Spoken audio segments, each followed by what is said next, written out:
Vamos ahora a hablar de lo que pasó con estos partidos que también estuvieron arropando a la candidata de la oposición, a Xóchitl Gálvez. Iniciemos con el Partido Revolucionario Institucional, porque volvió a perder en estas elecciones del pasado 2 de junio, en las cuales fue superado incluso en cuanto a la cantidad de votos recibidos para la presidencia por Movimiento Ciudadano, dejándolos como una cuarta fuerza política a nivel nacional. Hoy en sinembargo.mx presentamos un texto de la periodista Nancy Gómez, quien platicó con Dulce María Sauri, expresidenta del partido, y quien sentenció que lo que llevó al PRI a la actual decadencia fue la centralización de las decisiones en una sola persona, Alejandro Moreno Cárdenas. También Nancy platicó con José Encarnación Alfaro, quien es exsecretario de organización del Comité Ejecutivo Nacional. Él coincide y dijo que si el PRI no se reforma, refunda o renueva, va a ir directito a la extinción. Explicó que mucho tendrá que ver la actitud que asuman los priistas en el país frente a la dirigencia de Alito, que desde su punto de vista no está dispuesto a ceder espacios a otras fuerzas y a otras corrientes dentro del propio partido.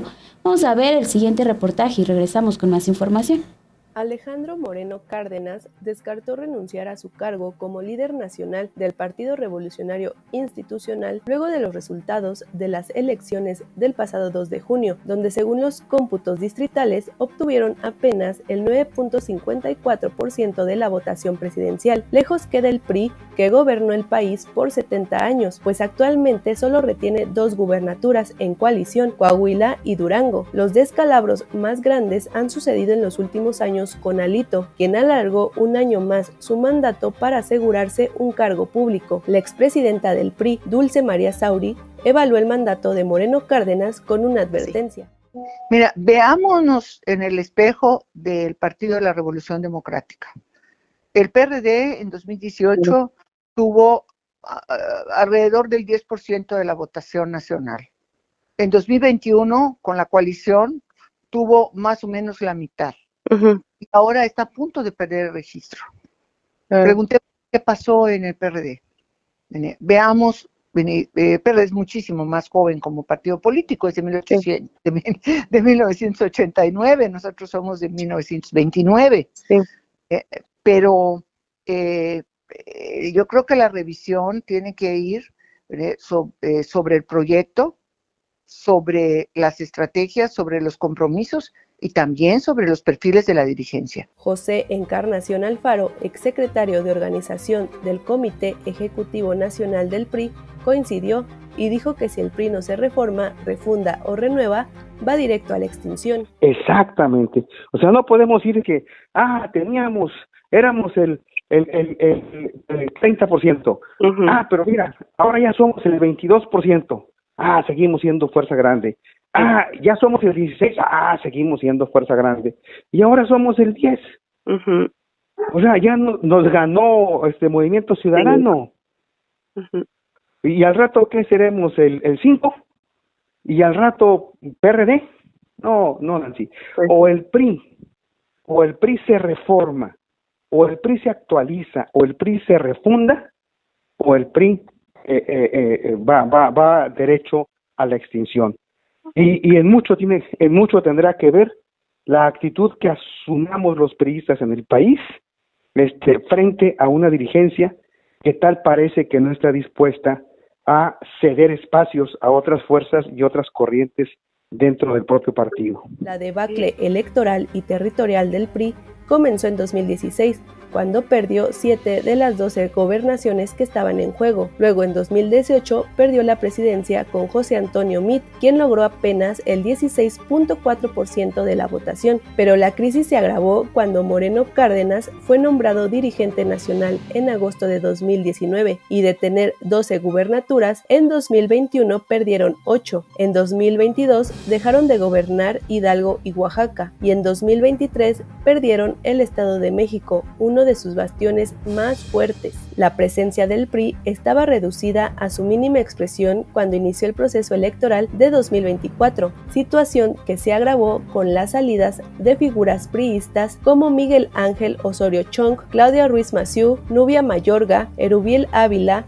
Omar Fayad y más reciente Alfredo del Mazo Maza y Alejandra del Moral. Los pleitos internos, el distanciamiento con figuras muy importantes del partido, producto precisamente de esa centralización, de esa concentración del poder y la centralización de las decisiones en el presidente del partido, llevaron a un problema serio en el grupo parlamentario del Senado, que llevó a la defenestración de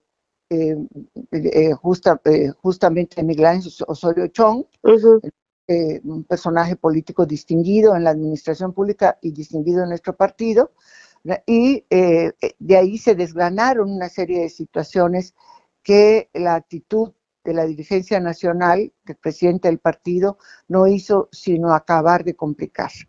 Empezaron a menudear las acusaciones y las expulsiones comenzaron a ser un acto cotidiano en la vida del PRI, llevado al extremo en estas recientes expulsiones que se hicieron auténticamente cuarto para las 12 de la jornada electoral, en una francamente sin sentido, más que de una reivindicación o una vendetta de carácter personal que no merece un partido como el PRI ser utilizado con esos propósitos. ¿Qué sigue para el PRI tras las elecciones de 2024? De acuerdo con Dulce María Sauri y José Encarnación Alfaro, lo que queda para el PRI es renovarse. Los partidos políticos están obligados a organizarse para garantizar triunfos electorales, para conquistar el poder o conservarlo. En el caso del PRI, lo que queda claro es que su estructura, sus estrategias, su integración, su programa ya son anacrónicos, ya están fuera de lugar, ya no corresponden a la época de ninguna manera. Nancy, el PRI tiene los mismos documentos básicos que se aprobaron en el 2017. O sea, ¿cómo es posible que tengamos un programa de acción de cuando éramos partido en el gobierno? Y tenemos la estructura de organización territorial de 1946. Y tenemos la estructura de organización sectorial de los años 50. O sea, no es posible que se piense que con ese aparato viejo, anacrónico, el partido pueda modernizarse. ¿Y qué ha pasado? Que la actual dirigencia nacional ha sido un freno, hay que señalarlo con claridad, ha sido un freno que ha impedido que el partido opere la reforma urgente y necesaria. Dulce María Sauri agregó que el PRI no puede vivir de sus glorias pasadas y que si había alguna duda quedaron totalmente despejadas el domingo pasado. La apuesta que ella ve está en los jóvenes. ¿A dónde volteamos a ver? A las y los jóvenes que están dando resultados. ¿Por qué no voltear a ver a lo que han logrado el priismo de Coahuila, con un joven gobernador al frente? ¿Por qué a ver lo que han logrado los priistas de Nuevo León en condiciones particularmente adversas, los priistas de Durango, es decir, aquellos lugares donde a pesar de las circunstancias enormemente difíciles han sido jóvenes, mujeres y hombres las que están llevando adelante al partido. Pero